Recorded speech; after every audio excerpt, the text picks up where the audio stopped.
And good evening, and welcome to the next episode of the 1828 Project. My name is Brandon Ward, and I am your host this evening. Man, it's great for me to be with you.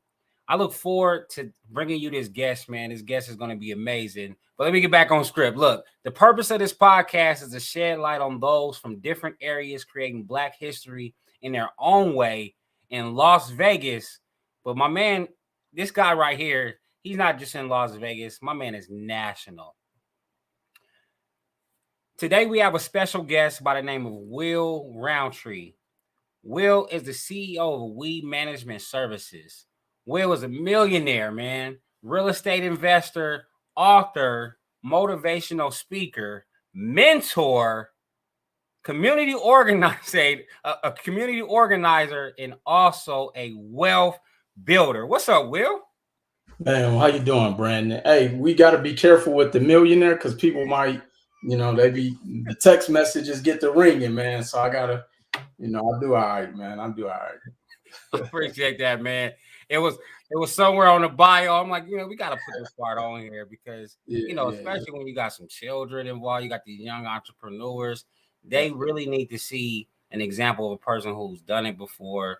And man, your drive, your mindset, everything about you, it screams success. So if they didn't know it by the bio, man, they'd be able to smell it when they walk by you. No, absolutely, man. Absolutely. But no, first, thank you for having this and having me on and even putting together a platform of this magnitude. I know you have some incredible guests. So, I'm just blessed, humbled, and fortunate enough to be picked as one of your guests, man.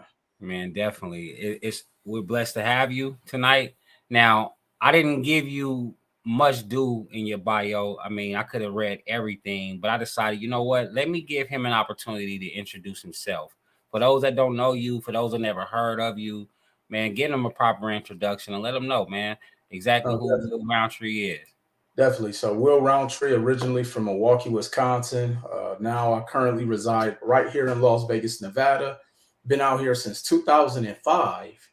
I am a two-time author. First book, Credit is King, which is now is in the top 0.5% of best-selling books in business and finance out of 3.1 million books sold globally on Amazon.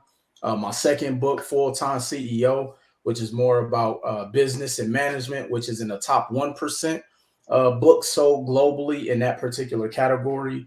I'm also a TEDx speaker. I've actually mentored in person and virtually over 50,000 people.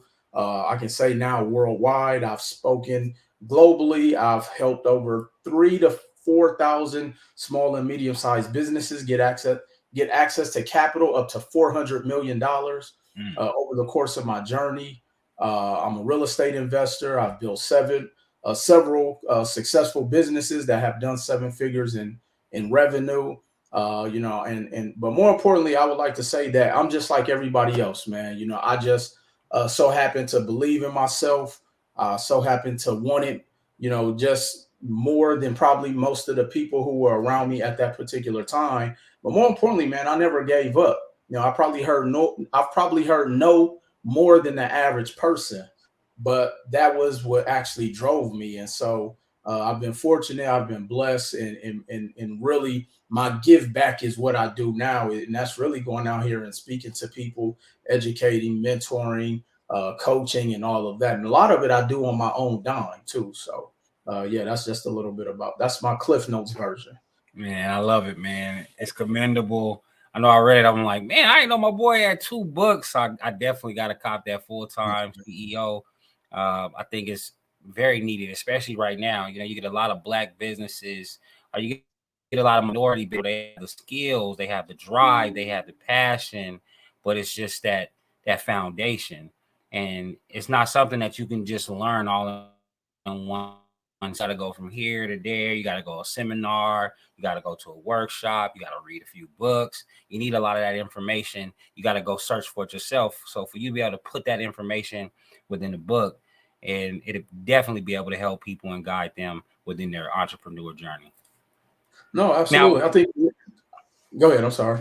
No, you good, brother. You good. No, I was gonna say I think you hit the nail on the head when you use the word information. because when I've traveled and I talk to people about the word smart has really kind of been misinterpreted. And I often say we use a lot of words where we really don't know the actual definition. And when you break down the word smart, it actually means to be quick-witted with intelligence. And when you break down the word intelligence, the root word intel actually is it means information. And so when we think of smart, I think a lot of times why people struggle in business, they think smart is about learning all of the things that are necessarily tangible about business. But smart is actually someone who is equipped with information that once you learn that the intangibles is what helps to get you the tangibles. So changing your mindset, understanding you got to work on yourself more than you work on your business. And then you got to also understand that you have to learn how to become a professional at hiring professionals. I think a lot of the times we go into business because we're passionate, we know how to bake cakes, and we think we can run a restaurant. Well, that's completely it's a big difference, and it's a gap in that information, because a lot of us, especially in a Black community, we try to run businesses off of passion. And that's usually why businesses end up going bankrupt, because they believe in what they do so much, they skip over the technical side of it, which is business, which is where that intel or that information comes into play. Man, that's definitely it. I mean, going out and dealing with the chambers, talking to small business owners, you see it. It's a common trend between everybody. My man Just B, I'm already in the comments. He said you already inspired. We only at the bio in the intro. Thank you. Thank you, We ain't man. even talking to my man yet. Right. But yeah, man, I appreciate you. And we're gonna go ahead and move on to this one. We're gonna get to know you just a little bit more before we dive deep into your career and your accolades. What's something that not many people know about you? I mean, for people, most people really they don't know that I fail 75-80% of the time. Like, for people who are just meeting me now, or when I'm out and about, I mean, there's very few airports that I go to where somebody doesn't recognize me, whether I'm in a restaurant, the club. But people think that this has been overnight for me. I tell people I've been in entrepreneurship since 2003, and I failed 75 to 80% of the time. But the thing I often try to tell people, you only need something to work once. I just found that one thing that worked for me, and I was willing to go through the no's. And my parent company, which was the financial literacy and teaching people about credit and all of those, I had 5 failed companies prior to the one I have now. You can actually look on the Secretary of State for Nevada, and you can see all of the companies that my name was attached to. And so when people are often asking, what's the secret, or what's the how did I get to where I'm at? I was like, I was willing to fail more than the average person. And so that really is the secret. And in the book that John C. Maxwell talks about, he has a book called Failing Forward. And I think once people really get over what failure is, and that's even what I did my TEDx talk about, the power of failure. And so I often, when I'm sitting with people, I tell them, I'm like, look up the definition failure, because most people think failing is, hey, let me start this business. It doesn't go right, so I failed and they quit. But the definition of failure is it's an omission of action. And you only fail when you don't make the attempt. So when people are sitting down with me and they say, "Oh, this is my goal. I want to do this and I want to do that," and then I put the plan of execution in front of them, and then and they're looking at me to hold them accountable. The only way you fail is if you don't make the attempt to start step one. And that's where most people have a hard time at. And so when people tell me, because I'm often asking, what stops us from becoming quote unquote successful, to whatever your definition of success is? And they're like, failure, fear. And I'm like, how can that be the case if you haven't started? How can that be the case if you don't even know what starting over looks like?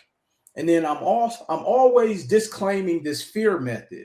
I'm like, okay, who in here has kids or a loved one? And of course, everybody has to raise their hand. And I'm like, okay, so let's say we're in this room and the building next door to us is on fire, and your kid is in there, your spouse, your loved one, whoever. How many people will run in that building and save their loved one? everybody is in there, got both hands up. People are standing up. And I'm like, so you can't say you're scared. You can't say you have fear because you guys are all willing to die or put your life in danger to go and save a loved one, but you're not willing to go get a no. You're not willing to go and start something that you may not necessarily have all of the steps on what to do. So you can't say you are fearful. You just don't know enough information. And that's where I come in and start teaching people how to attack and how to get information and different things like that. So when people tell me they're fearful or scared, I shut that down immediately. Man, I remember it was a time where I just think that, man, fear. And you think about like, loss of reputation. You think of, but it all goes back to like lack of confidence as well. A person who lacks confidence lacks skill, they lack experience. But then you got some people who just willing to dive right in and take chances.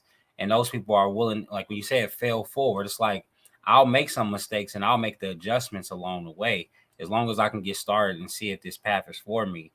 Because I've had desires, I've had dreams just sit on my heart for time and time. And then 2 months later, 3 months later, you see somebody doing the exact same thing that you wanted to do. And that's what you got to get people out of. And for me, it took a lot of training. It took a lot of philosophies, like I said, a bunch of workshops for me to get out of that mindset and to seeing life differently. And it's a lot. I don't feel like many people want to even take that route. They don't want to go through that hard work. They don't want to go through that discomfort. And that's what you need. And sometimes you need a consultant, you need a coach, you need somebody that is going to hold you accountable and push you. And eventually, like you say, man, you got to be able to push yourself. But in the meantime, for people who can't push themselves, they need to hire somebody like you, right? I'll say yes and no. All right. I'm just the person that's gonna hold you accountable. But let me tell you what would make everybody motivated, or let me say inspired, because motivation is temporary. Rock bottom teaches you something that nothing else will teach you. Yeah. But everybody's rock bottom is different.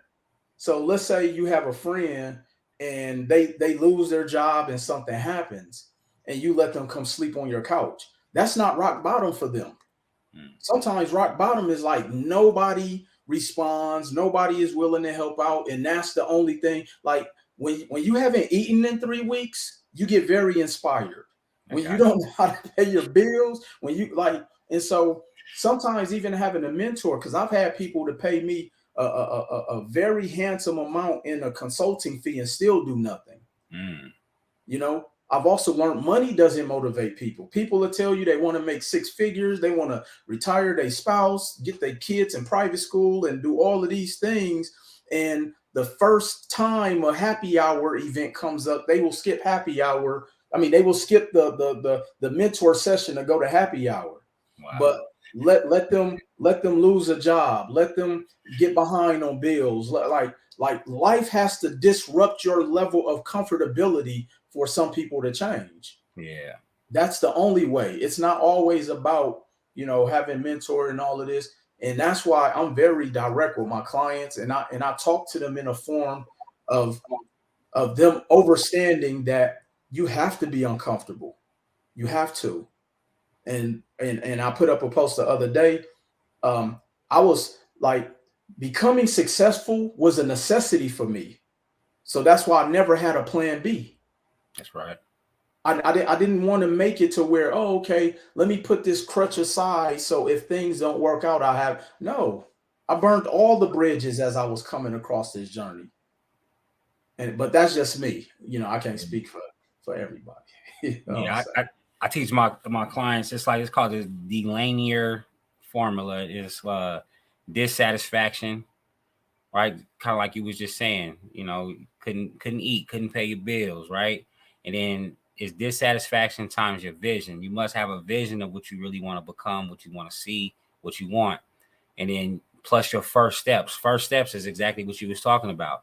It's people, they can have that vision, they can have that discomfort, but if they don't know what to do, or if they don't know how to do it, then it's never going to create any change, right? So now you got to force people to take those first steps, or you got to encourage them or inspire them.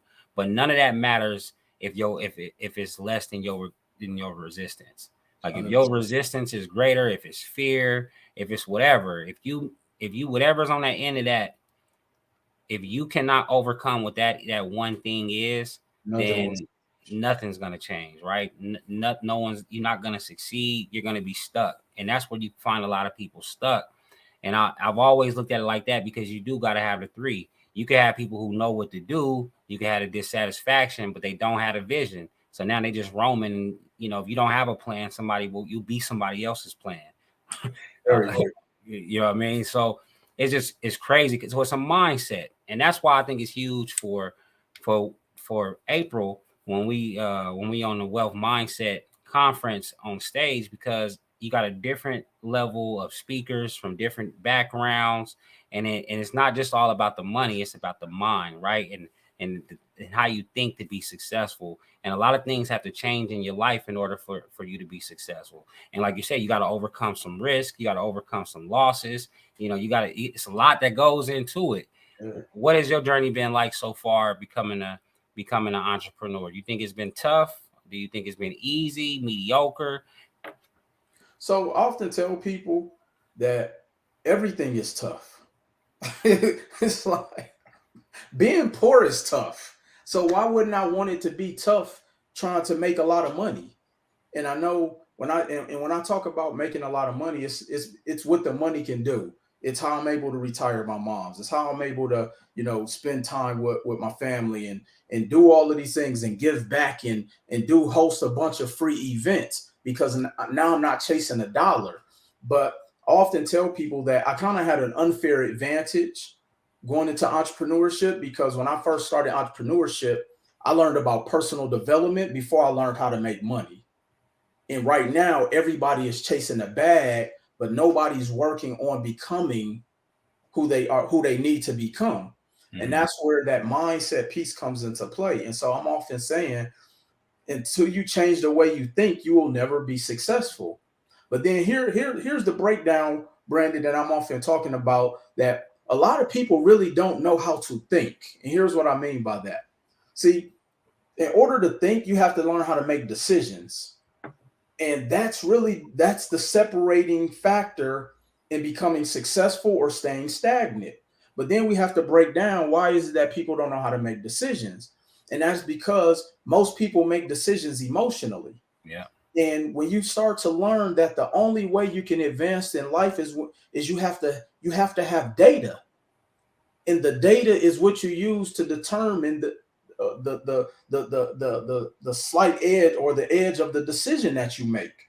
And so so whether it's starting a business, whether it's going to like whatever your end goal is, you have to have the proper data. You have to also create an environment that is conducive to your journey. I eliminated all distractions. I went 6 years without television. I mean, a part of it is because I couldn't afford it at the time, but I went 6 years without television. I wasn't worrying about the type of outfits I was wearing. I didn't travel. I didn't go to happy hour. I wasn't on the bowling league. Like, I did nothing. All I did was locked in, and I had to reshape the way I thought, because in order to be successful, pretty much everything that you learn up until whatever age you are, you got to throw it out the window. Because everything around us, or as I call it, our reference points, usually teaches us poverty. It usually teaches us fear. It usually teaches us self-doubt. It usually teaches us to tell ourselves we're not enough. And so you have to really retrain the way you think about every single thing. You got to learn how not to make decisions emotionally. You have to start to learn how to put people who you love unconditionally in a different category. Like, I couldn't take financial advice from my parents because they didn't have what I wanted. So how could I ask or get advice from people who I loved at the time who've never made millions of dollars? I have to go to people who made millions of dollars. I have to go to someone who was financially sound. I have to invest in people who know about taxes. So you have to pretty much unlearn every single thing that you've learned up until whatever age you are. And that's very tough for people, because there's this thing called feelings. and feelings are fickle. And in the book, The Four Agreements, where they say you can't take things personal, I had to sit down not only with myself, but with my loved ones and say, look, the Will who you guys once knew, that guy will no longer be around, and you guys cannot take it personal. But I have to go on this journey in order for all of us to be in a better position. I'm willing to make the sacrifice to become who I need to become so I can come back and bring whoever is willing to come along. And I'm not here to convince or beg people to want better for their life. But yeah, that mindset piece, that is the sauce. That's 90% of whatever it is you want to become, whether you're trying to be a professional athlete, whether you want to be a better spouse, whether you want to start a business, like that mindset piece has to change. And you have to be willing to be uncannily yourself, regardless of what people think about you. Because one thing I've learned very early, Brandon, when I was in middle school, people gonna talk about you. Like, whether you're doing good, bad, you cute, you're not cute, like people are gonna talk about you, and you have to be okay with not being liked by everybody. Because when you put yourself in a position of trying to please everybody, you will never get to where you want to be, because now you're trying to contort to everybody. Essentially, you're being what they want you to be, and most people want you to be miserable. Most people want you to be below them. So you got to fail in order to appease somebody else, yeah, that mindset piece is crucial. We could have a 3-hour show just on that, man. I think you got to do a book on mindset, bro. We got it. We got to do that one. Yeah, well, man, Matthew Leland Cox, he put the thumbs up, said he agreed 150%. This is all while you was talking. Hit you with the amen. He went church on us. And then Kimmy hit you with some hand claps.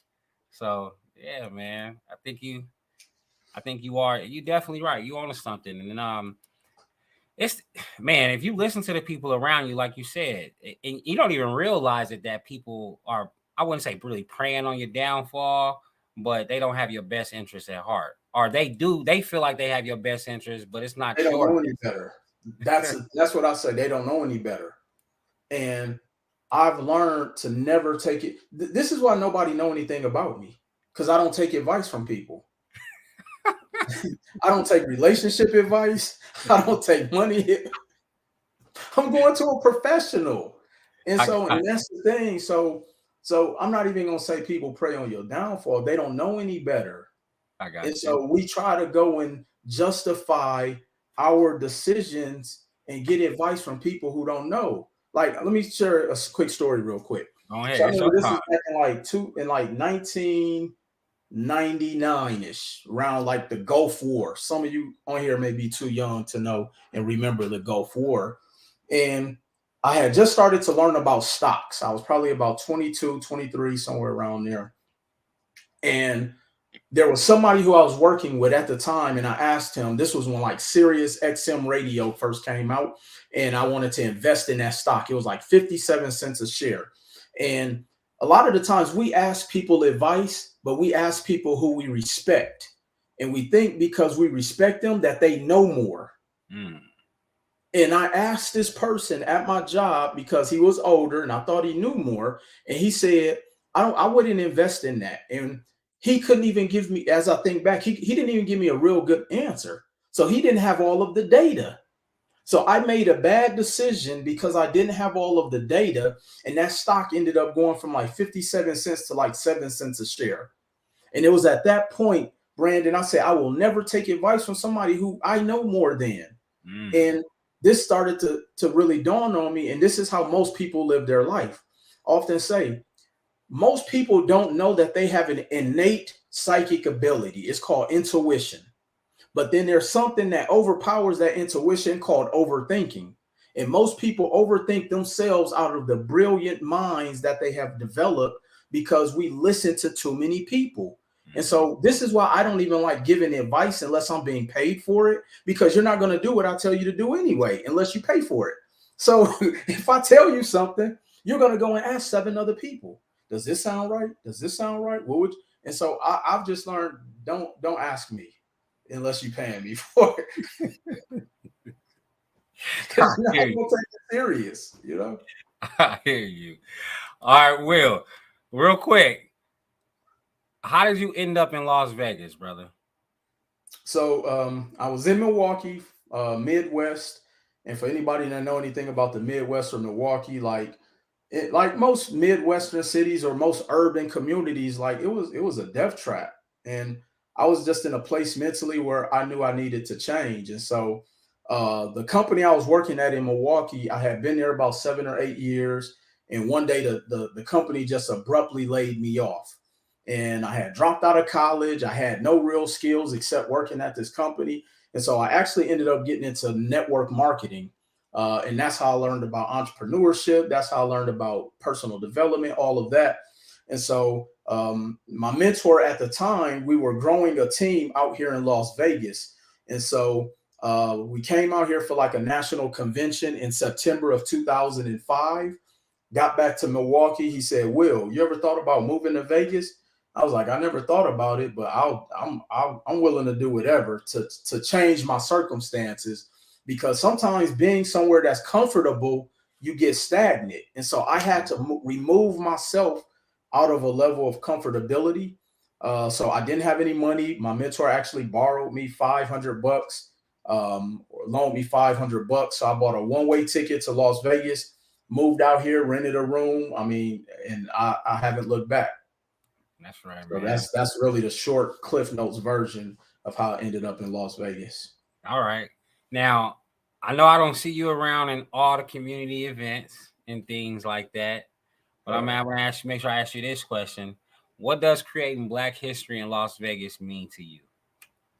You know, it really does mean a lot, because for those who have got a chance to meet me and that know me, they know I do a lot for the communities from an educational standpoint, but I talk a lot about the economics of our communities, because even when we talk about, you know, political policies and legislation, we can never move the needle in our community unless we come together economically to force the movement. And so here in Las Vegas, they always say we don't have any culture. Well, we got to create it. You know Right. what I'm saying? And I'm one that, and just, you know, what we talked about offline, like I'm never one to make an excuse or complain unless I'm willing to participate in doing what I have to do to help change that. And so I do my best to do what I do when I'm hosting events out here for free. I'm never saying it's just for Black people, but I know, unfortunately, we need the most help. You know, when you think about wealth, we're in dead last in every single economic statistic. And so I do my best to really try to help bring awareness. And if I can just spark one thing in you to want you to continue to learn more, I'm not trying to change you immediately, but I'm trying to at least spark something in you to where you want to learn more. And I think that's how we continue to create this movement of Black excellence and Black history, and really just talking about all of the things that on how we can improve, and not just sit around and have a meeting about what we don't have. Because I've been to a lot of events here in Vegas, and it ends up just turning up to a bunch of people complaining. I'm like, no, there are other options, but are we willing to do it? And Yeah. again, because a lot of the times it's not uncomfortable enough that the needle the needle doesn't move often. But yeah, creating a Black history in Las Vegas, I think a lot of it comes with us continually creating a community is what it's going to take. Yeah, I definitely wanted to bring something to the table, and I want to address something too because, I mean, I know that as we talked offline, we talked about how you've had to go more nationally with your brand, and I was asking you about doing stuff here locally. You just had a local event here, not I think it was like last week, and I feel bad I didn't go to it. And it's prime example of what we're getting ready to talk about right now is in the past when you have thrown those local events, you were talking to me, you were saying that you wasn't getting that many people to show up, so you had to take your brand elsewhere. Let's talk about that a little bit. Yeah, so I can even remember when I was first starting, and believe it or not, man, I was going to all of the Black events, the Black leaders, and nobody moved on anything I was attempting to do. And here's the irony too, Brandon, just being completely transparent. I never asked for a dime. You know what I'm saying? Like I've offered my services for free. And when I started to feel I was getting some pushback or some resistance, I decided to, pretty much self fund my own tours. And for 4 or 5 years, I did pop ups in other cities. And I'm talking about we're in Atlanta, sold out. We're in Philly, sold out. We're in New York, 700 people showing up. And I'm like, man, how can I go to these other markets and I'm pulling in crowds that I can't even pull in my backyard? But I didn't take it personal. I just said I just got to keep building my brand. And then when I did started to come back to Vegas, it's 90% people flying in from out of state coming here than the locals. You know what I'm saying? And so again, as we talked about offline, we talked about it can be difficult in Vegas sometimes for somebody who's brand new, especially if they're not like in this inner circle. Yeah. And I often tell people that I wasn't in that inner circle. I had to go out and create my own circle. And this is why I can go to, a New York and they show me love. This is why I can go to a Philly. This is why I can go to a LA. This is why people thought I was doing so many events in Atlanta. People thought I lived in Atlanta. You know what I'm saying? I'm like, no, I live in Las Vegas. And so, and I mean, I've done events with NBA players, like you name it. Like I've worked with these individuals, but sometimes it was disheartening coming to Vegas and not necessarily getting the support. But again, I didn't take it personal. I just got busy. And that's going to always be my mindset. That's going to always continue to be, my drive, because I don't take no for an answer. And I just tell myself, y'all gonna know who I am out here. But eventually, when they do, the price going up, Brandon. You know what I'm saying? Man. I better get him now. I better get to my boy now. Hey, the price gonna keep going up. Get to my boy now. That's why I'm trying to get him in. Get the introduction. Matt said, Mike Wharton said, great quote. When we are comfortable, we get stagnant. Yeah, that was your quote. When we are comfortable, we get stagnant. And it's true, we do.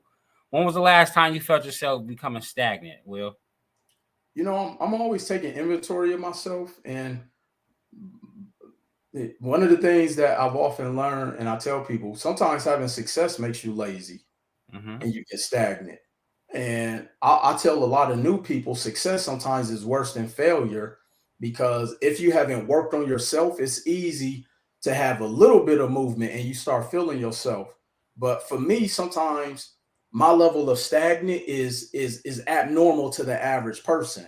And that's so I never have people that have their lens that use their lens to look through mine, but I'm always constantly taking inventory. But here's how I measure up my level of being stagnant, Brandon, based upon how many people I'm helping.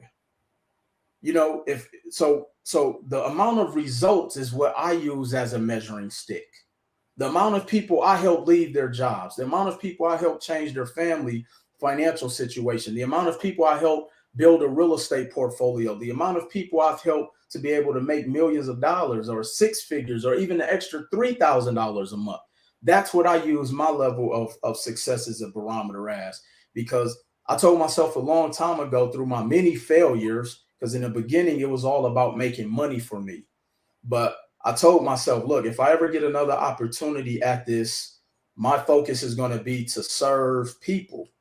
And so I know that if I help enough people get what they want, I'll be blessed beyond measures. And so my focus isn't about necessarily money, because that's why I do so much for free, or low ticket offers, or being able to do things that do help people. Now trust me, I got my price for my people that I know that if they want this type of or level of access to me, yeah, it's gonna cost, because I do believe in charging what my value is, or what I know my value is in the marketplace. But yeah, I use my level of a barometer of success based upon the amount of people I'm able to help and help get results and service and etc. Yeah, one of my favorite quotes is by Zig Ziglar. If you want to be successful, you got to help other people be successful. You have to, man. You have to. Yeah, I'm with that. I think I get my greatest fulfillment just seeing my clients, just happy. Happy, and they were once stressed about something, and now that's no longer even a thought of theirs anymore. And I love that. My next question for you is, you've overcame a lot I know you say you talk about failure and how you dealt with failure so much, and then we talked about mindset. What else did you do to overcome the challenges that you faced? You mean like what did I do, or like a particular scenario of an obstacle?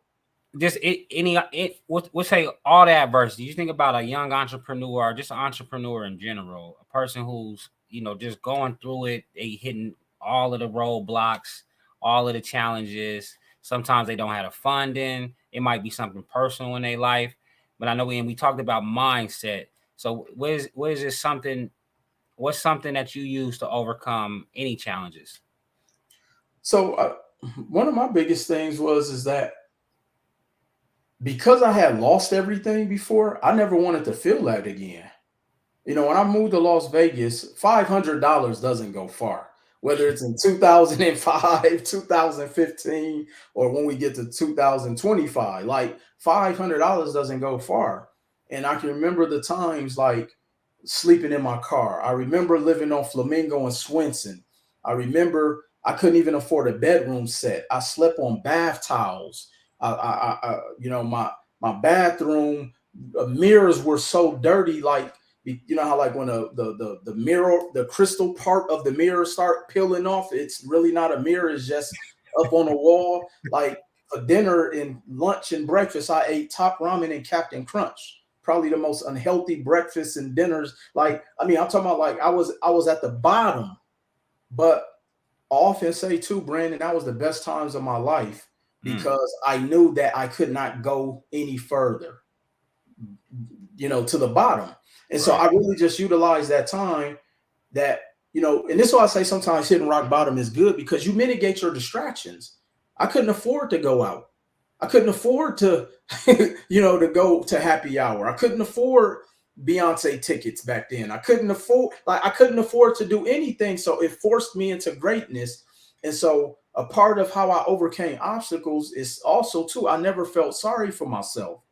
I think a lot of the times when they say misery loves company is because we're looking for people to co-sign our loneliness. We're looking for people to co-sign, oh, why me? No. And then I have to tell myself, I'm in this position because of the bad decisions I made. And I'll tell you why.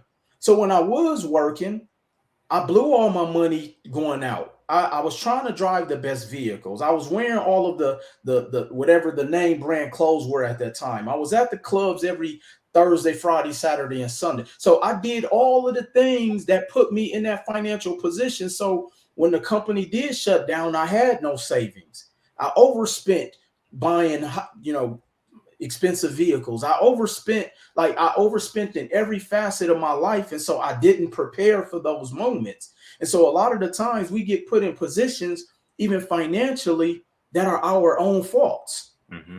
And I tell people, you are where you are today based upon the decisions 3 to 5 years you either made or didn't make. So I couldn't tell myself, oh, why me? I never called my parents. I never asked them for a lifeline. I never went around I said, you know what? The only way that I'm going to get out of this is I have to change my circumstances. I got to change my outlook. I got to change my behavior. I got to change my attitude. I got to change my performance. And those are the only things that were going to make my circumstance change. So, but all of that is a mindset. So there's no way of slicing what makes a difficult journey easier than changing the way you think.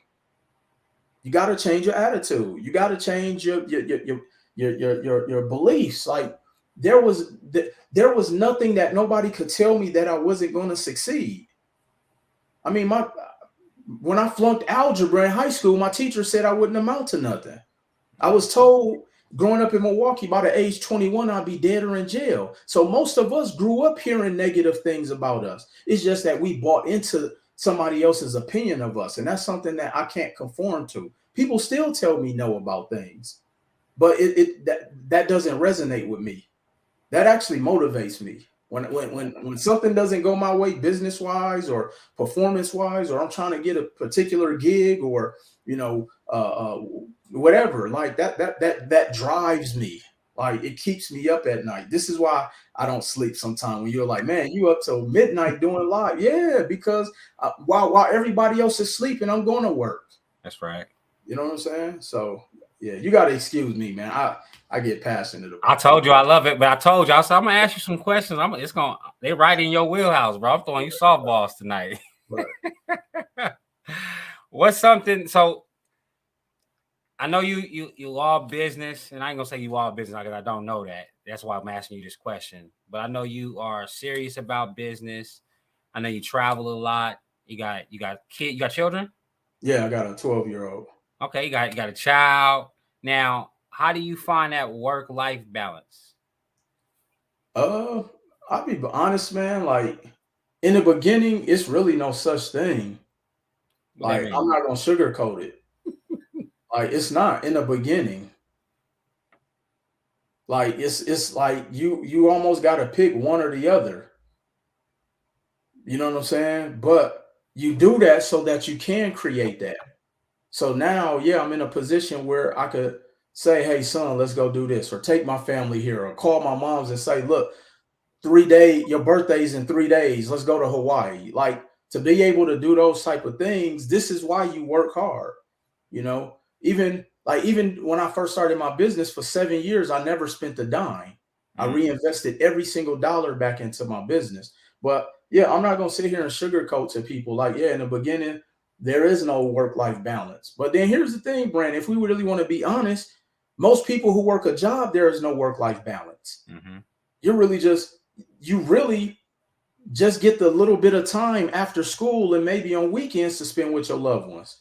That's really not time because you're still missing recitals, you're still missing birthday parties. If you work third shift, you can forget it. So, like, there is no work-life balance anyway. And I think that's the thing people don't realize. But I'd rather work really hard for a few short years to where now, like, yeah, I am my alarm clock. You know what I'm saying? If I want to take my son out of school on a Tuesday so we can go have lunch in another city, like, but that's why I put the work in up front. I love that. So that leads into this question: what's something that you enjoy doing on your time off? Man, so what do I like doing? I love sports. Okay, So I'm not like a fanatic. I don't necessarily have a favorite team, although I am a Bucks fan, being from Milwaukee. right. But one of my things is like on my off time, my focus is experiences. So I try to do things that growing up have always been like out. You know what I'm saying? Like I never thought it would be possible. So You got a uh, bucket list? I'm not gonna necessarily call it a bucket list because when I think of bucket list, I think about like that stuff you want to do before you die. Like I want to do stuff today. You know what I'm saying? So I don't like calling it a bucket list. No, I have things that I just want to randomly do. That's You know, right. so like, you know, I go to the Super Bowl every year. I go to the NBA playoff games. Like to go and I love restaurants. I love fine dining. I like shopping. And then I also just like listening to music. I want to go to a hookah lounge. I mean, it really is not like one particular thing I want to do. It's just like I just want to, however I can enjoy my time in peace. That's really that's on my bucket list. Creating peace. That's You know what I'm right. saying? Because I think also often that we have these things that we say we want to do that we think is going to make us happy. And I tell people have peace and happiness confused. And we never really get to a place of happiness because happiness is a feeling. You can wake up in a good mood today, Brandon, and somebody cut you off in traffic and your day is shot. Mm-hmm. But when you create a state of being of peace, somebody can cut you off and you like, bless you, brother, Yeah. or bless you. Like nothing really bothers you. And people sometimes like my level of calmness sometimes bothers people because they think I'm not showing emotions. No, I just don't let stuff bother me. Okay. You know what I'm saying? So if I had to say what a bucket list wish list is, it's peace. You know what I'm All right. saying? Because I could so whatever I'm doing, that's how I'm enjoying my time. Whether it's going bowling, going to see monk, like it's all of that, man. It's not one particular thing. Yeah, that recharge is definitely necessary. And I felt like it was necessary for me to jump off of work for a little bit because, it's very important that we take care of our mental, our physical health, and then, just our fulfillment. So let me ask you about that as well. How do you manage your physical and your mental health? How do you keep yourself, we'll say game ready? I'm a 49er fan. We just had a horrible week last week, lost the quarterbacks, couldn't do nothing, man. So how do you keep yourself healthy and ready for gameplay and game? I mean, I do go to the gym. I have a personal trainer, do my best to eat. I ain't gonna say like eating to the best diet, but I'm very conscious about all of those things because one thing I've learned, one of the many things I've learned in life, we will sacrifice our health to make money. But then when you get in a position where your health is in jeopardy, you will give up every single dollar to get your health back. So you have to learn how to really focus on both. And I also understand that when you're in this race of trying to create something, you do end up sacrificing your life. And so you really have to create a lifestyle around what it is you want to accomplish. And so even going back to a previous question about like work-life balance, I think that we really have to create a lifestyle. So even when people say, oh, well, I don't have time to do this, we just have to create it. You know what I'm saying? Yeah, you may have to stay up an extra hour later so you can get in the gym. You may have to, wake up an extra hour. Like you just got to figure it out because when we break it down, and I've done audits with people would be surprised the amount of time they waste. Right. Nobody ever calculates the 30 minutes of that one show that they like to watch or the hour and a half they talking on the telephone. Like we just always feel our lives are like this. And that's really not the case for everybody. You have to create a lifestyle. And I think when you stop telling yourself, hey, I got to find balance and saying, hey, I'm going to create this lifestyle. But that goes back to that way you think about it. So how I recharge and keep that, kind of that thing is like, I have to go to the gym. I have to take my vitamins. I got to drink my water. I got to meditate. I have to do those different things, man, because like there's so many different things that takes you off your rocker to where, and I'm not saying I'm perfect. Yeah, it's days I don't want to do nothing. It's days I'm mad at the world. It's days I'm emotional. It's days I'm sad. I want to yell and cry. But, I think just finding that way to always tune my mental, tune my body, tune, just my whole presence, man. And you gotta make time some kind of way. Who motivates you? Who inspires you? Or what inspires you? What motivates you? Where do you get that energy from? Man, I often tell people you can't let another person motivate you. It can't be your spouse, it can't be your children, because when you're traveling and when you're on a plane and they say if something happens, you got to put your oxygen mask on first.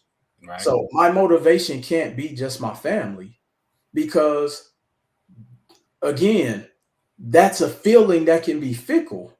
If your motivation is your spouse, what do you do when your spouse makes you upset? What do you do when your children getting on your nerves? You're going to say, man, you know what? I'm giving up my dreams because y'all made me upset. Go in the room. Like your motivation, like your inspiration has to come within. My inspiration was I got tired of hiding my car from the repo man. My inspiration was I got tired of seeing people from my community not having or not or dying due to a lack of information financially.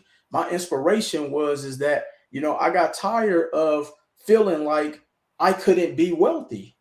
We grow up we grow up in a atmosphere where we have sayings like money isn't everything, and I'm like, it ranks up there with oxygen because you can't.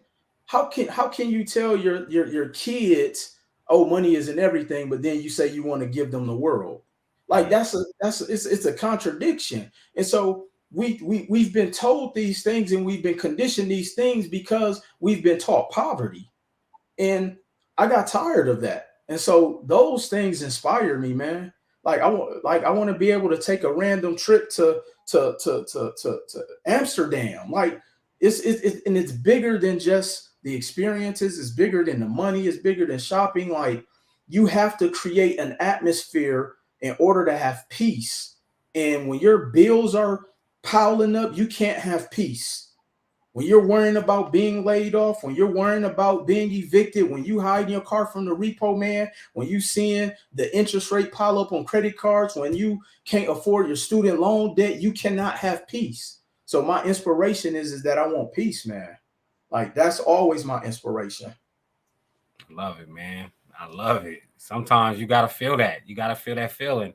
I get, I look at my kids sometimes, and I can tell them, and it kind of go back to what you were saying about coaching. You can, you know, give them the A's, the B's. You can give them the whole system and the process. And sometimes people just got to learn from their own mistakes. They got to feel it. They got to feel that burn. They got to feel that discomfort. And man, it's just all mindset thing. So we learned a lot about you. So we're gonna learn a little bit about your business. I know I didn't have you, man. Now we almost had an hour. And I'm like, man, we ain't talking about my man business at all in this hour. So can you tell us more about your company? Yeah, so my parent company, We Management Services, which is a financial educational platform where I have tons of content, both product based and service based, teaching, as I call my four pillars of wealth building. I actually call it the four Roundtree methodology of wealth building. First, it's about the mindset, then it's about understanding credit, then it's about understanding money and the cost of money, because that's one of the number one reasons why, especially in the Black community, why we don't advance economically. We don't know the cost of money, and then asset building. And when I start telling people your income is not an asset, because if you stop working, you make no money. We have to start learning how to create assets. And so building my businesses allowed me and be fortunate enough to travel the world. And I've been out and start teaching and educating people. I mean, I have everything from ebooks, to courses on real estate, understanding how to increase and improve your credit, growing your business through my full-time CEO program. And then I just have a lot of content and free information, whether it's on YouTube, I'm on TikTok, Instagram heavily, always giving away free information. But yeah, just overall, I've created a community around financial education. I love it. So is majority of your clientele Black, African American? You know what? It's a great deal of my clientele is, but man, you'd be surprised. I mean, even at my event that I just recently held, there were people from all different ethnicities that flew out from. I mean, it was somebody there from South Dakota. I didn't even.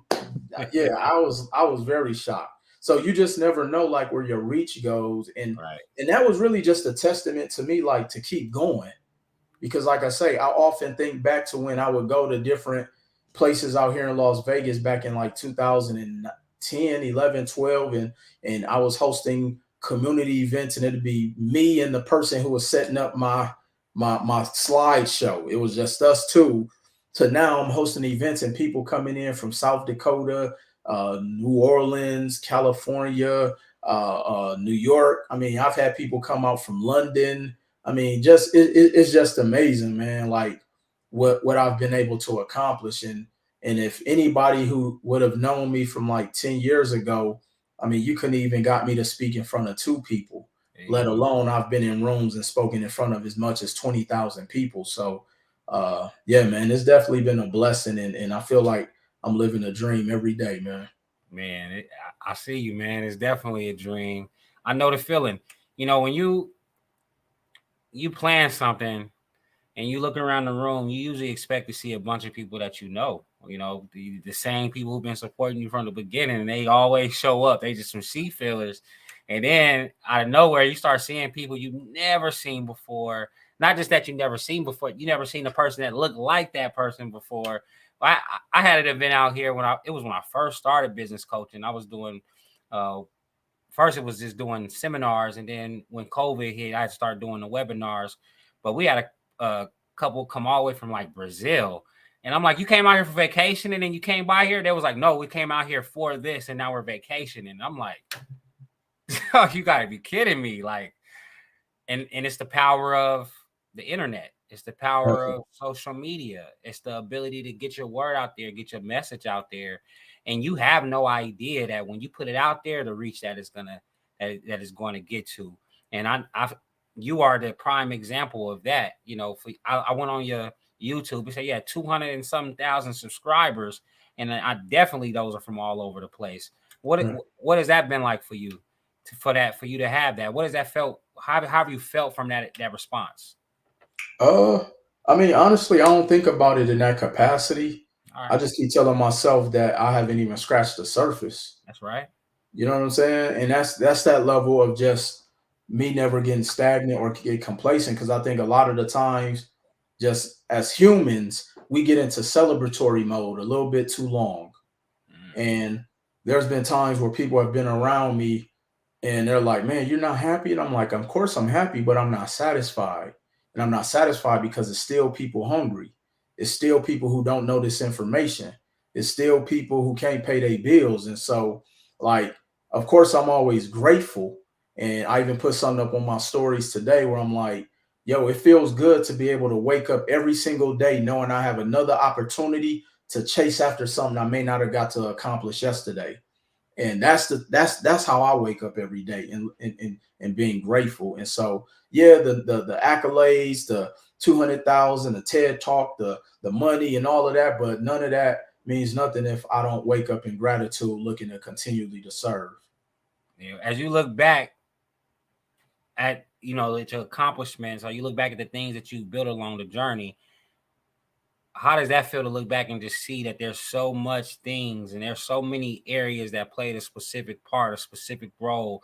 Like with my career, I say that everything that you see that I have or that I've created, it's a story attached to it. Right? It's like I went through adversity and I persevered, so I wrote about it. I got stuck, and then I found a formula to get from unstuck, so I wrote about it. Same thing with personality. I used to go out into these rooms where it was nothing but Caucasian people or people that didn't look like me, and I used to feel a certain type of way. So I went and taught myself personalities and behaviors, and now I'm teaching everybody else about it. Like, how does it feel to know that you've accumulated what you've accumulated just going through life and doing what you love to do? It's interesting you asked that, and I'm gonna answer it in two different ways because a couple things you said that stuck out. One, often tell myself this is why you have to go through and make an attempt regardless of the outcome, because every quote unquote failure I had is the only reason I'm here. Like, think about it. If that company hadn't shut down, I would still be working there, waiting for my retirement. If I hadn't been homeless, I would have came out here, found something, and been comfortable there. Yeah. If I hadn't have lost other investments, if the other businesses haven't failed, if I hadn't been cheated out of money, if I hadn't have went through adversity, if I hadn't like, everything that I've went through is the only reason why I'm here. And so I'm never one to run away from a storm, because when you're running away from a storm, eventually it catches you when you're not ready for it. I'd rather run right through it and attack it and get it out the way so I can drop myself off and just keep running. Because the damage is never as bad as you think it's going to be. Create these own fallacies in our mind, and often tell people, like, look, 80% of the things we stress out about and worry about never happen. But this is why stress kills more people than drugs. Stress kills more people than any other thing in the Black community, because we're worrying about things that aren't going to harm you. How could you be scared how could you be scared of finances more than you're scared of any other adversity that you've been through? You know what I'm saying? And so Right. I have to start telling myself, like, I'm not scared of a feeling. Yes, my feelings are going to get hurt. Yes, people going to tell me no. Yes, people going to laugh at me. But even when you winning, people LeBron is LeBron, and he gets talked about. So what makes me think Will Roundtree not going to get talked about? Right. We create this false sense of, like, we think everybody likes you. Look, when you're not around, your family talks about you. Your spouse talk about you. Your kids hate you. Your grandma talk about you. And, like, when I start thinking like that, it's like, look, I don't let nothing bother me, man. And so, yeah, you just have to be able to go through that adversity, because that's the only way you get to that next level. And then something else you said too about even being in rooms to make yourself get comfortable being uncomfortable. I purposely stopped wearing suits. And here's why. Because although I love wearing suits and I like going to get a nice suit tailored for the occasion, but I'm not wearing a suit to make other people feel comfortable. So when I do my events, I'm in my branded attire. That's right. You know what I'm saying? And so no, I want you to come as you are. And so I've done things to create my own world of how I want to do business. And that's what I fought for. And when you learn to put yourself in that position to where you're not conforming to make other people feel comfortable, you'd be surprised how many people have come to me and like, yo, Will, you just made me feel comfortable because, you know what I'm saying? Like, because when people aren't comfortable, they can't learn. When people aren't comfortable, they can't relax enough to be themselves. And so now we're all in a room and nobody's listening because they can't breathe because they got a shirt on that's choking them to death. So, sweating up under that jacket. Sweating under and so like I'm all about just being myself. And I tell people all the time in front of the room, look, I'm not gonna pronounce words correctly all the time. I may, use a cuss word from time, but I'm gonna always be myself, man. And people really resonate with that. And I've had more quote unquote professional people, because I hate that term, come up to me and spent more money with me when they saw I was myself. Yeah. You know what I'm saying? So like, that's one thing I try to tell a lot of my people. Now, I'm not saying go there with your pants sagging, your hat broke to the left, and no, but I'm saying whoever you are, be that. Right. You know what I'm saying? Right. That's all. My man Mike Ward, he said, true freedom comes from exactly what you said, peace. Definitely, right? And he also hit on this one. Through adversity comes success. I hope y'all taking some notes. I told y'all, make sure y'all brought y'all pens and y'all paper to this one, because you've been giving some gems all night, man. All night. You can tell you're a motivational speaker. And you know what? Honestly, I don't even like that word, Brandon. I like, I just say I'm just Will, man. But I do say I'm here to inspire you. I got you. Because again, motivation a feeling. Because by the time we log off, people go back to reality. They definitely would. But if you inspired, something has sparked into you where you like, you know what, I got to make a change, yo. You know what I'm saying? So yes, I kind of stay away from the motivational word. All right. All right. I appreciate that though. Now you good. You good. Is it because it's in the question in this next one? Right. But before I get to that one, I want to go back to We Management Services. Mm-hmm. Are we and specifically, what do you feel that your company or your business had done for the Black community? Man, so I'm gonna use one of the terms that my son has taught me. This is no cap, because I just learned that a couple weeks ago. No cap. But honestly, Brandon, like I've actually shifted the culture of how people look at credit. Mm-hmm. Like I was one of the first Blacks on the internet that talked about credit. And I talked about it in a dialect that people could really understand the concept of it. And I can't tell you how many people that I've helped, not just from a credit standpoint, but change their lives. I mean, and I've probably been responsible for creating several people that's made millions in this space. And I mean, I have several videos that's went viral. I mean, I've done a lot. And that's why, I'm always, and I hate the word humbled, because I think sometimes when we tell ourselves to be humble, we lower ourselves to accommodate people. Yep. But I can say that I've just been a blessing for just people around me, but an extension to help other people become blessings in their circles. You know what I'm saying? And so for the Black community, I think that I've really helped move the needle in helping us to really understand something that I often say they didn't want us to know.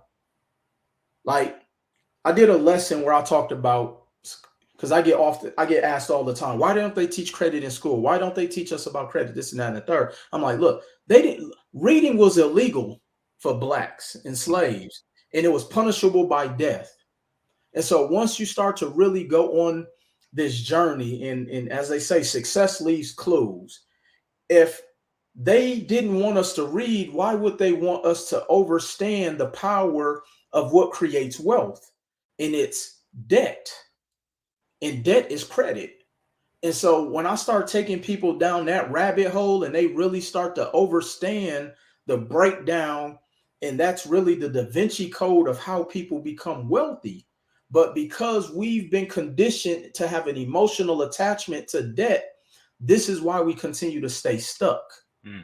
So when I talk about my contribution, that's what it is me really breaking down the philosophy of why we stay in financial bondage is because we don't know enough about this stuff. That's You know right. what I'm saying? And that's what motivates, inspires me. Let me stop Yeah. using motivate. That's what inspires me to keep going, man, and pushing this narrative. Because if people really understood this information, and I know there may be somebody watching and hearing the word, oh, debt, I'm scared of debt.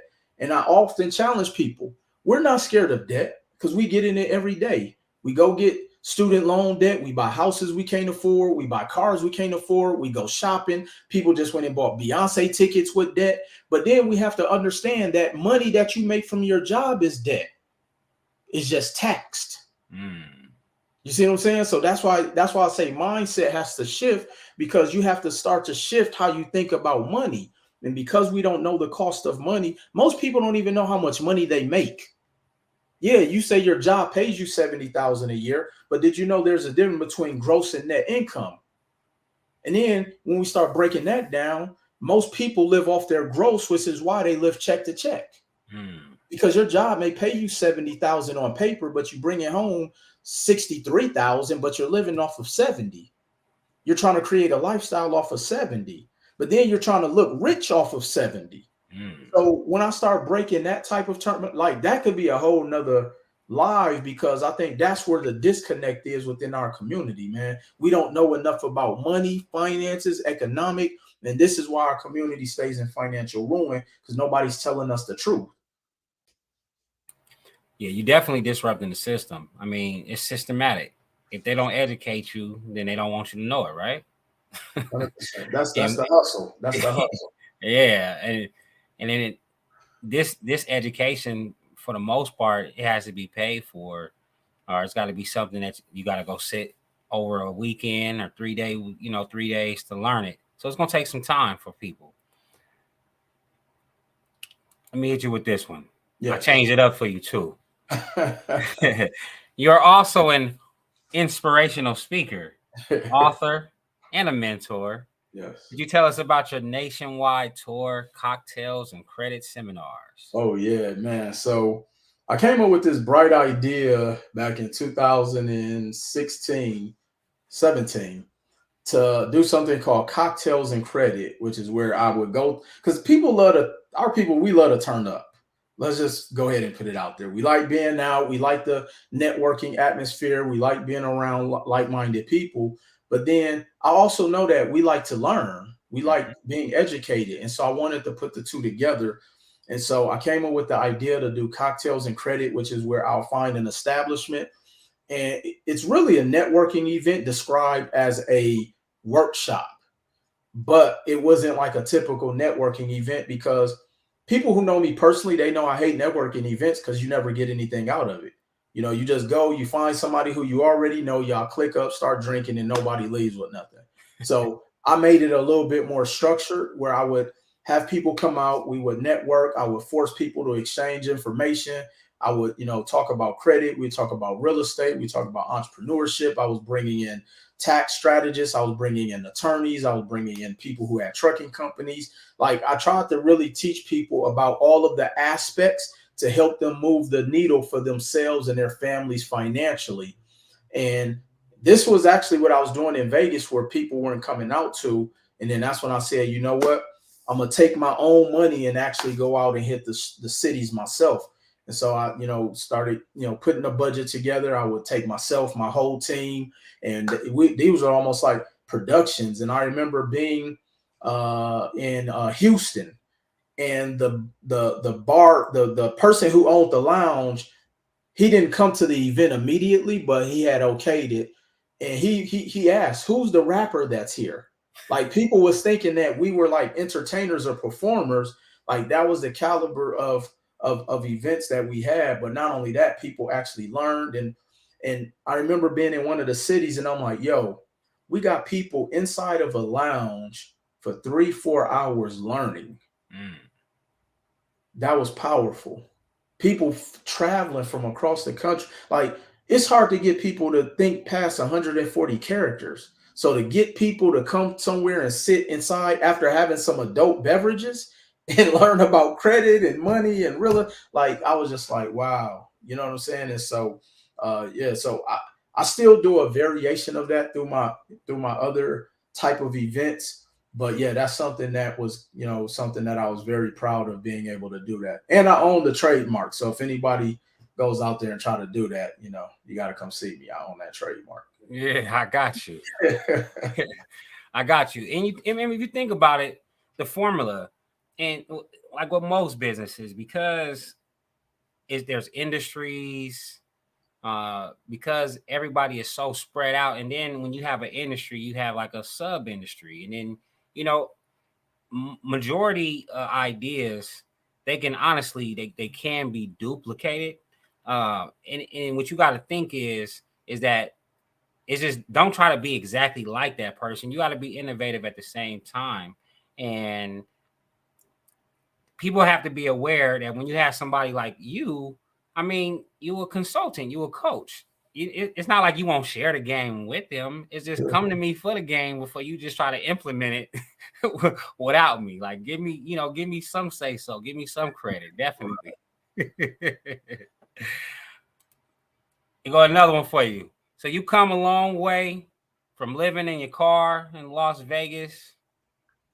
What advice would you give to others who are just starting out or maybe facing similar challenges? Brandon, I'm gonna be honest, man. I keep it simple. People got to stop overthinking. Mm, Like this stuff is. It, I often say like success is fifth grade math. But when you watch the show Who Wants to Be a Fifth Grader, most adults can't answer the questions. Because we as adults, we overthink everything. yeah, Like people will ask, like, well, how do I want to do content? What do I do? You just turn the camera on and talk. yeah, You know what I'm saying? Like we as adults, we overthink everything. And this is why I say like children are geniuses. Adults just screw them up as they get older because they tell them you can't do this, you need to do something safe, you got to, like, we instill fear into our loved ones as kids. And so one of the things I've done my best to do is to never create a limitation for the youth around me. And this is why I love teaching kids. I would rather teach children than adults sometimes mm, because they don't come with all of the mental roadblocks and worrying about, oh, my hair isn't done and this, and I need a haircut and I don't have this outfit. I can't, like, no, like you just got to go out there and get busy. So the advice I would give people is like, go out there and fail. Go out there and just get started. Go see what works. You might want to open a restaurant and find out that you hate that, but you want to find that out immediately so you can get to the next thing. So like it really is simple, man. I know people would want to hear something a lot more clever and slick, but I think that's what holds so many people back because they're looking for that one aha moment. But every day should be an aha moment. If you're not where you want to be today financially, that should be your motivation. mm, If you are worrying about, your bills and you and your spouse getting into it, and you told your family that December 31st 2022 that 2023 gonna be your year and you still not on track, you failed yourself. So you got to go get started. Like that's really the formula. Just go get started so you find out what works, what doesn't work, and you do more of what works. It's really that simple, man. yeah. I love that you talked earlier. You talked about having a team, and we teach personalities, behaviors. That's what our business focuses on, and we do these assessments. And what we learn is that we put limitations on ourselves, but at sometimes we do have limitations. It's some work that would be very difficult for me that I'm pretty sure it'd be a breeze for you, right? You think about like a person who can get in front of a group, a large group of people, and they speak out. And if it's what they do, it's nothing for them to get in front and make a mistake, mess up on a word, and you know just keep moving forward. But then you got some people, if you put them in front of a stage and are in front of a crowd full of people, they'll freeze up. They're too analytical. They're trying to be too perfect. Now, it even goes vice versa. You put that person who's on stage in a position where that person who's not good on stage, you put them in the background, somebody that's analytical, somebody that has a role that has to be supportive, they're going to drop the ball majority of the time. But that other person, that's where they shine at. I'm let me support you. Let me create this. Let me create this so it can be easier for you. Let me make this easier for you. This is where you get like the good secretaries, you get your financial analysis, you get your tax preppers, you get your engineers. You know, these are people who are very analytical. And then what I'm learning as I'm becoming more of an entrepreneur is, yeah, I want to save a buck, you know, but at the same time, I want to save time as well, because if I can pay somebody to do something and I can continue to grow and be the visionary of my operation or my business, then now I'm creating two of me. And then if I can create a team, now I got 5, 6, 7, 8 people who can help me. And all I'm doing is getting them to buy into my vision. That portion of building the team is so important. How have you selected your team and the core people that you have held around you to make sure that they are beneficial for you and your vision? No, that's a great question, Brandon. And before I answer that, I want to say that in the book Think and Grow Rich, I remember reading they say that most people are entrepreneurs because they don't know how to build people. And I didn't want to just be an entrepreneur. I didn't want to just be a businessman. I want to run companies. Mm. And the only way you can do that is you got people run companies, not individuals. And when I heard that, I said, you know what? I can't be my own tax person. I can't be my own marketing guy. I can't be my own web design person. I can't even open all of my emails. And so I had to, and this goes back to where I say we got to start to learn the cost of money. If I say if let's say your time is worth $100 an hour, okay? Most people want to be worth the whole 100. But if I can take $30 of that 100 and go employ other people so I can make more hundreds, I'm willing to do that. But if I'm only focused on making 100, I may not be able to make another 100 into 2 weeks because I'm bogged down by all the work it takes for me to make another 100. Yeah. And so people get so cheap in their business. This is why they don't grow. And then they wonder why they're stagnant, why their business doesn't grow, which is why statistically in 2022, the average Black-owned business did less than $30,000. Mm. Most people might as well keep their job. Right. And these are people who left and went to go do full time. So, like, when you start to learn these numbers and statistics, and this is why I'm big on data and information. And so, I have about 30 people that I employ. So, even though people think it's just me, man, I have people who are way better than me at what they do within the organization.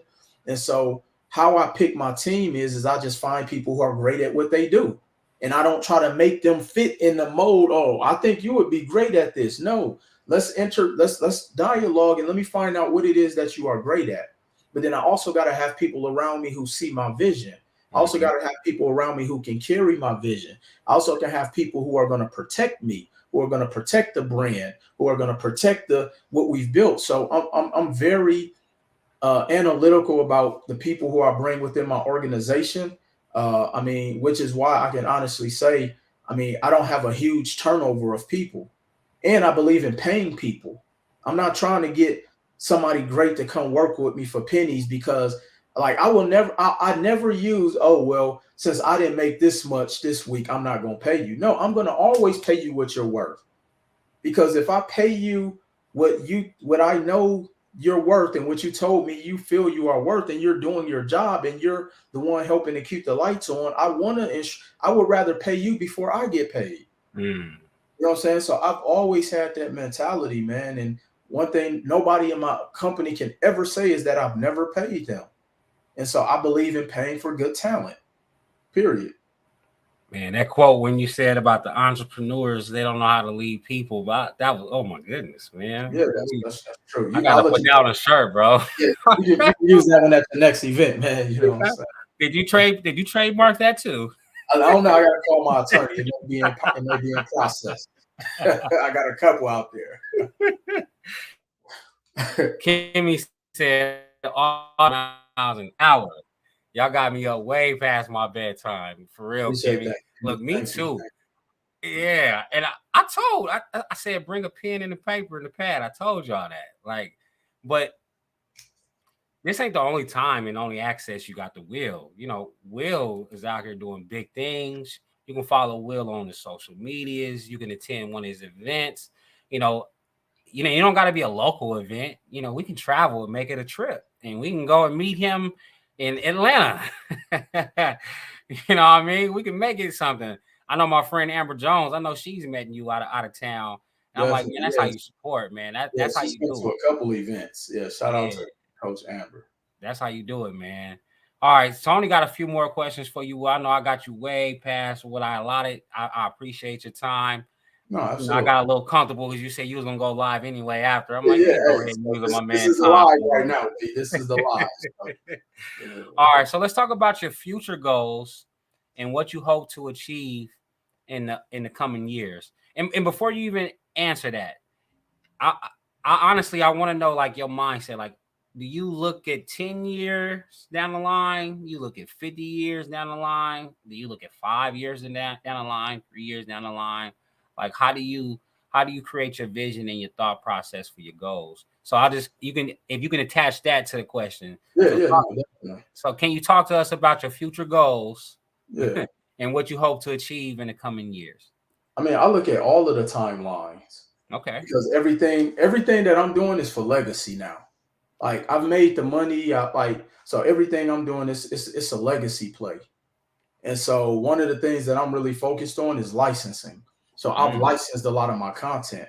You know, I've licensed my content to colleges, to different fintech companies.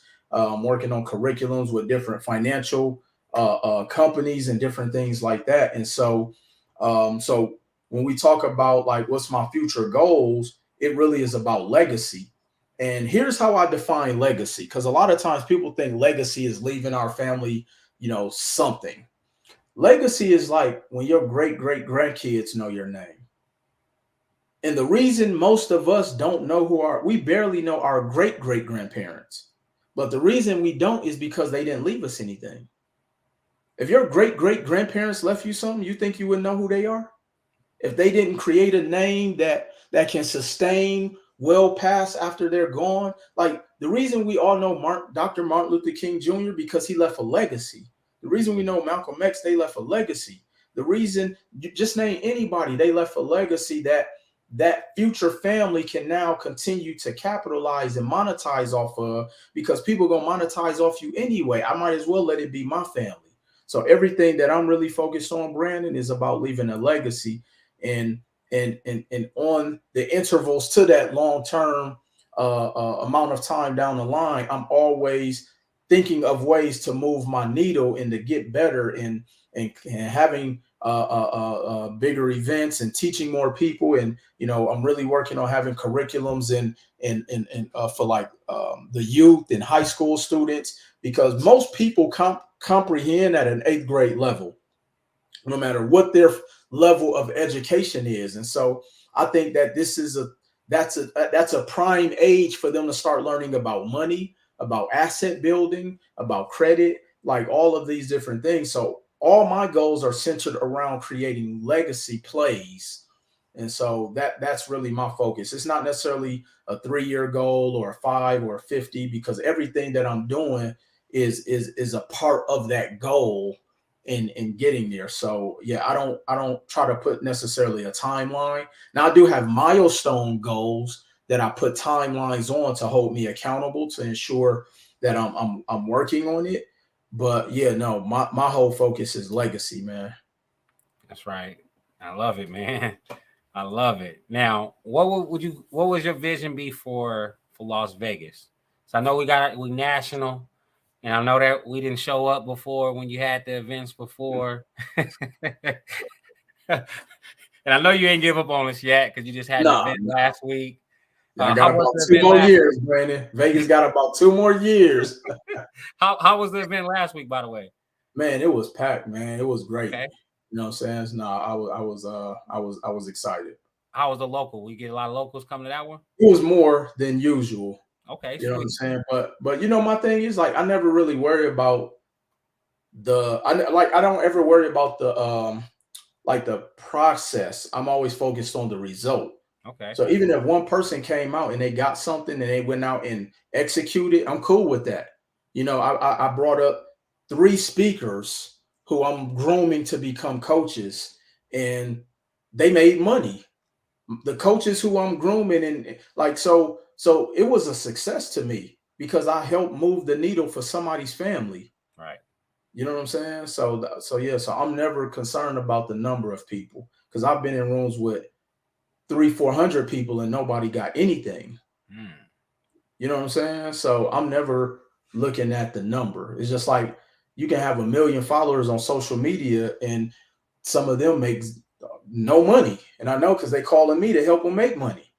You know what I'm saying? So it's about the effectiveness that I'm focused on. But for Las Vegas, my goal is really just to continue to try to move the needle here, man. And whoever chooses to come out and participate, and and I'm just whatever I could do to be an advocate for really helping people. And I hate to say make a change, because the only way you change is through improvement, and a person will have to want to improve in order for them to have change. So my thing is, like, I'm never going to waver from what it is I set forth for my mission, and however it ends up, that's how it ends up, man. I'm not worrying about how many people, who, this, that, and the third. Like, I mean, you know what I'm saying? Because at the end of the day, I can be satisfied knowing that Will Roundtree did what he was supposed to do, and that was just show up.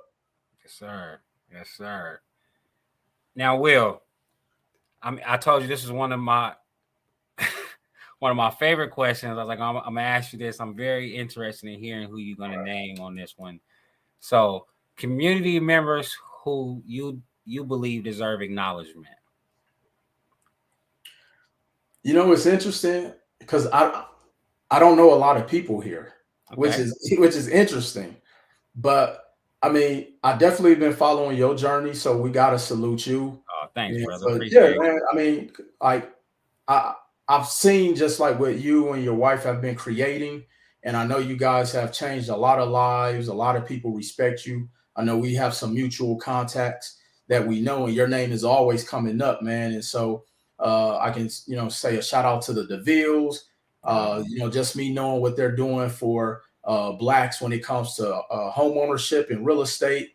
I know Miss Alicia Taylor for what she's been doing. Twix. Shout out to Devin Moore, Carlos, Commissioner Lawrence Weekly, who has been somebody who's just I've been able to see from afar, and he's been pouring into me and really been very supportive. And I hate naming names because if you leave people out, you start getting inboxes on social media. And so I'm gonna just say everybody who out there doing something, continue to keep doing it, man. And any way that I could be used or utilized, just don't, what I'm saying, just to make it count, what I'm saying. But shout out just to everybody in any capacity, because you don't have to have a platform to move the needle.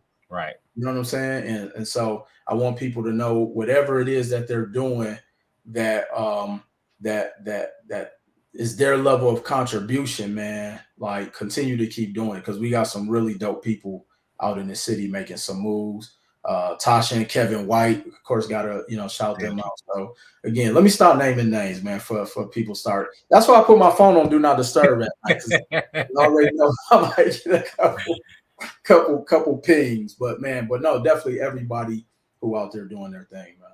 No, I love it because it just shows a different way of achieving success. And I don't want to say you don't have to rely on people, because I mean at some point you do have to rely on at certain people at some point, but they might not be in your backyard, and you might have to reach out. You might have to, it might have to be a virtual thing, some coaching conversations, but you got to figure out the support that you need.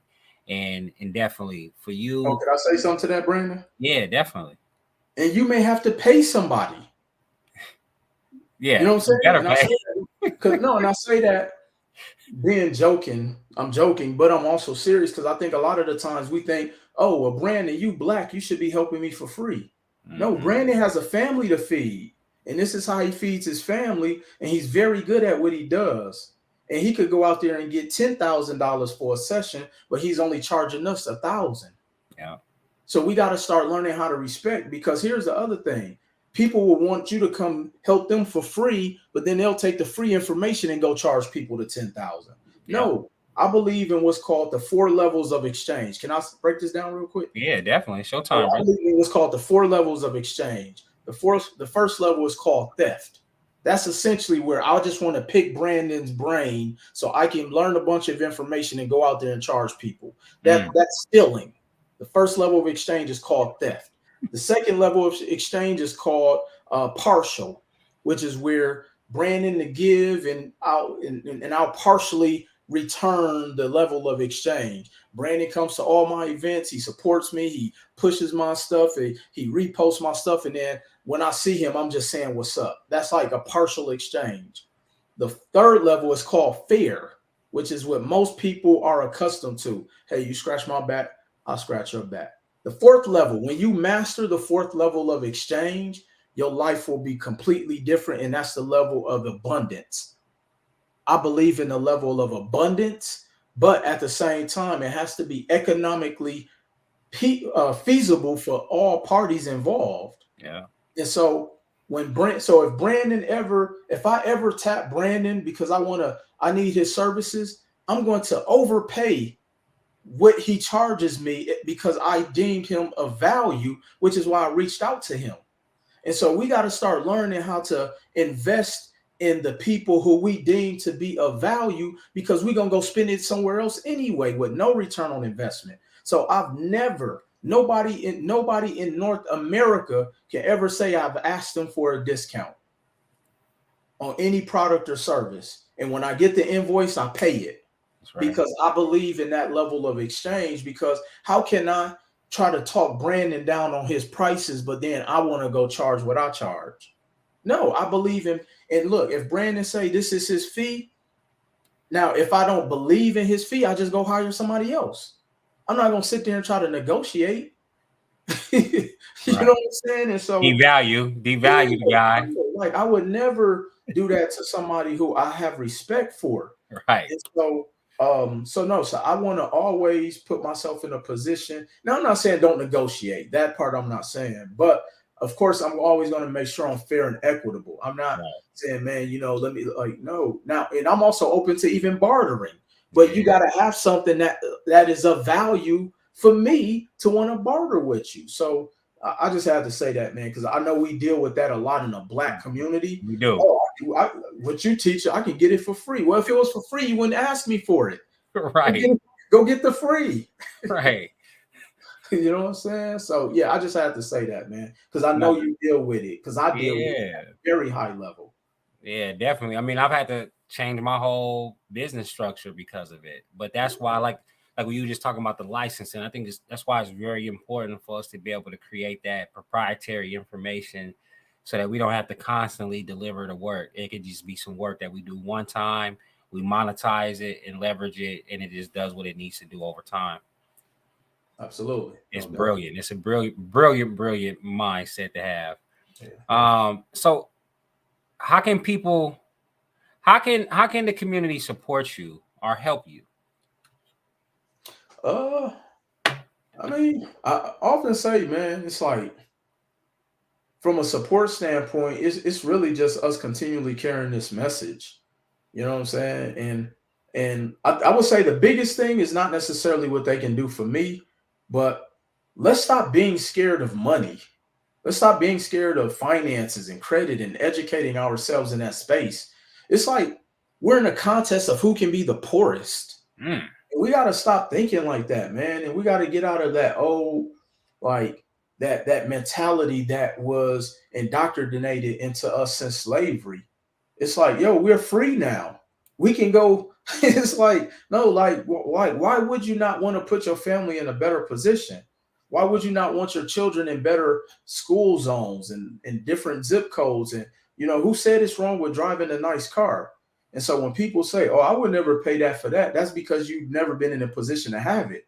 And so this is why you got to go out and experience things. And so I made it my purpose to even make sure that, I surround myself around things to push my mind to think further as opposed to just saying, "Oh, I just want to be comfortable and live happily ever after." No, you don't. No, you don't. Because if you did, you would work for free. And so when people tell me stuff like that, I'm like, "Well, go work for free. Come work for me for free. I'll let you." You know what I'm saying? If that's what you want to do. And so, like, the biggest way I say that, the support is really like, let's go out here and let's be great. Because like Las Vegas, for people who don't know economically, like Las Vegas is going to be one of the biggest, most economically sound cities in the country. Yes. Like most people don't even know the development taking place out here. And here's the dope part about it, Brandon. You don't have to necessarily build your wealth here in Vegas. I own a lot of real estate, and the only property I own here is the property I live in. Wow. You know what I'm saying? And so, like, we just have to know, and we just have to know enough about different concepts of money and understanding cash flow and understanding taxes and understanding debt. So how I can be supported is, show up and show out and just get it, man. Like, you don't necessarily got to come to my event because I know I'm not for everybody, and I'm fine with that. Nah, we got to come out. We got to support, though, most definitely. Now, how do the people follow you, and how do they keep up with you, and how do they get to learn from you? Go ahead. No, definitely. I mean, you can follow me on all social media platforms at Mr. Will Roundtree. I'm on Instagram, TikTok, Facebook, Twitter, LinkedIn. I mean, you name it. My website at We Management Services. Both my books are on Amazon. I also have Audible versions. And, literally just Google Will Roundtree. Every single link could come up. I've been in Black Enterprise. I've been in Success Magazine. I've spoken for, many different colleges, many different organizations. I've worked with the NFL, NBA. Like, I've done it all. And so definitely, if it's something you want to do, just, find me and follow me on one of my social media platforms. All right. That's right, man. Make sure y'all follow my man. Make sure you check him out. Make sure you do your research. If you need his services, man, contact him. I mean, if you sometimes we need somebody, and God give us a sign, the universe give us a sign. Tonight, if you popped up on us live, anything that he resonated, that he said resonated with you, you definitely should utilize his services. Now, Will, April 16th. Want to tell the folks what we got? Yo. This is what I'm gonna say. Y'all want to support me? You want to support Brandon? You want to support all of the dope people that's gonna be at that event? You cannot miss this event, and I'm gonna tell you why. I mean, the people who are gonna be speaking have a wealth of knowledge, a wealth of experience, a wealth of failures, of an abundance of physical money wealth that they've created not only for themselves but for other people, and you cannot afford to miss this event. I said 2023 is the year of change. That has been like my tagline all year. And we cannot continue to go into every single year saying, "Oh, this is my year," if we're not willing to do the necessary work to make the change. And that is what that event is going to provide, at least giving you a blueprint of what you have to do to make the necessary changes in your life. And if you're not at that event, I promise you will be another year behind, saying the same thing, that this is going to be my year, knowing it's not going to be because you didn't get the information. Definitely. Excellent speakers. Will is definitely one of the highlights there. Will, what you going to be talking about that day? You know yet? Yeah, I'm going to talk about the paradigm shift of our mindset. And we're going to talk, money. We're going to talk about mindset. So, yeah, it's going to be about that paradigm shift in your thinking. You going to have some books up there? Yeah, we're going to have some books. I might have some merch, but yeah, no. So I'm definitely bring the whole gamut, man. All right. So for those who purchased the book, you know where you can get it signed at. You know where my man going to be at. Right. But definitely you want to be there. I'm looking forward to it. It's a power pack lineup. It's an all black lineup, which is a great thing because to get us all in one room in a positive manner. And then we in Vegas doing it. You usually see these type of things happen in like DC, Atlanta, Detroit, Chicago. But we gonna represent the community here in Vegas. And the thing about it, it's not gonna be Vegas. We got people coming from all over the world to the event. So I'm definitely looking forward to seeing you there, man. And not just that, dog. I'm following you, man. I'm looking forward to following you, watching you, and then working with you in the future, because definitely I'm gonna need your services as it's time to start leveling up. And as I am leveling up, I don't know everything, and I'm not afraid to learn everything. But it's a time where I don't have the time to continue to learn everything. I need to know the shortcuts. I need to know where the treasures is buried. I need to know how to get from A to Z without having to use all my effort. And then I also need to know where the mines are, right? Where are the traps at? And because you've already been there, because you've experienced it, you probably experienced the market when it was at its highs and its lows. You know exactly what to look for. It's kind of like when you show a stat sheet to a person. It's like an analysis. He know exactly what stat to go for when he's doing that analysis of that game. But if you don't know the game, you don't know what to look at. You're gonna look at every line. You're gonna try to analyze it. So, man, if you got the opportunity to get with somebody like Will, small business coaching, you can get with somebody like me. But there's so many resources. One thing I think that's important is for you to find somebody that you are good in connection with, that you communicate with, somebody that has your best interest, somebody that you trust, but somebody that's really about your success. And I know that Will is. So, Will, you're a true king, brother. I thank you for your time. Likewise. Yeah, you've just been amazing. One thing I'm very impressed with is your confidence, your intelligence, but also your humbleness, brother. And I think that's just what makes you people gravitate to you, man. And then easy to love, easy to support. You want to see people like you succeed, and you're not jealous about it. Another thing I love about you is that you elevate other people. So on your way to the top, you bringing other people up with you, and we need more of that. So just for that alone, man, I truly believe that you are creating black history in Las Vegas and throughout the nation. And I look forward to continue to see your growth. Man, pleasure's all mine, man. Thank you, and man, this has been a pleasure. All right. And just the way that we continue to give, how you continue to give back as well too. So thank you. Thank you, brother. All right. Well, you have a good night, man. I know you're a busy man. I know you traveled out of town. You say you go to all the Super Bowls. You going to Super Bowl this year? Yeah, going to Super Bowl this weekend and All-Star Weekend next weekend. Man. All right, man. You enjoy yourself. Have fun out there. Get your networking on. I know you're going to end up. It's going to end up being a business trip for you. You're going to end up meeting somebody. Yeah, you got to come back and teach them that game too, bro. Definitely, man. Definitely. All right, Will, man. You take care of yourself. Be safe, brother, over the weekend. We look forward when you get back home. Definitely. Peace. All right, brother. Yeah. All right, y'all. And that was Will Roundtree. Another fire interview. Vegas got talent. Vegas got resources. Honestly, you just got to get out here and you got to meet people. And it's not going to be this like one and done thing. When you go out and you come out here and you meet people, you got to create the connection, create the relationship. Go out to people's parties, go out to people's events, just show up. And then you'll be surprised how you'll constantly get invited. And as you constantly get invited, people are going to constantly see you within that room, and they're going to get to know you. They're going to know who you are. And then there's going to be a time where they can't wait to support you.